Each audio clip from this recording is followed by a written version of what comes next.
Thank you very much. All right, let's move from the Fiesta Bowl to the Sugar Bowl and check out Oklahoma State taking on Ole Miss January 1st, 8:30 Eastern on ESPN and the Watch ESPN app. The Cowboys certainly were one of the best teams in the Big 12. They were tied for second in their conference, and Ole Miss went 6-2 in the SEC. You heard Mac mention earlier the fact that Arkansas crazy 4th and 25. That didn't happen. How that could have impacted Ole Miss in that SEC West where they ended up finishing second overall. What do you look forward to in this matchup specifically, Robert? Well, I want to watch Chad Kelly play in this one. He has gotten better as the year has gone on, and he's one of those players that you love to watch at quarterback because the team, he's not just an athletic lift, he's an emotional lift to the team. The way that he plays the game, the ferocity with which he plays the game, you see him diving into the end zone, but making great throws, and he's got some excellent wide receivers on the outside. And the real problem from Oklahoma State is that the defense wasn't as advertised. As the season went on, we saw 600,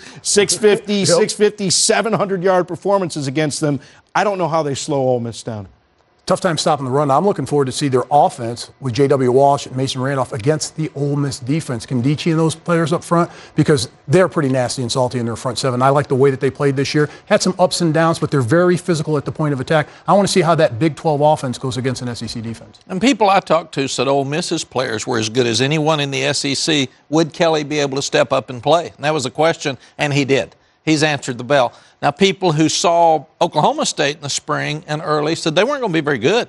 Except one person, Rod Gilmore. He was the only one. Yeah, Rod Gilmore did love that guy. He was right. He was right on the money. But give Oklahoma State credit. They won a bunch of games in the last minute, and that's a good job coaching by Mike Gundy. So I think this will be a good football game.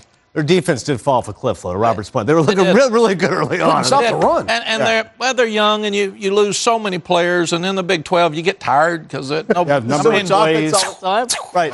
100-plus plays. Yes. I just want to see, to your point, Laquan Treadwell against that secondary, because that guy lights it up. Yeah, he really does. And as we talked about with Chad Kelly, his ability to recognize and to deliver with accuracy throughout the season, but especially towards the end of the season. He's gotten that much more comfortable. You give him that bowl practice, he's going to be dangerous in this game. Robert mentioned earlier the difference for Ohio State without Tom Herman. What an incredible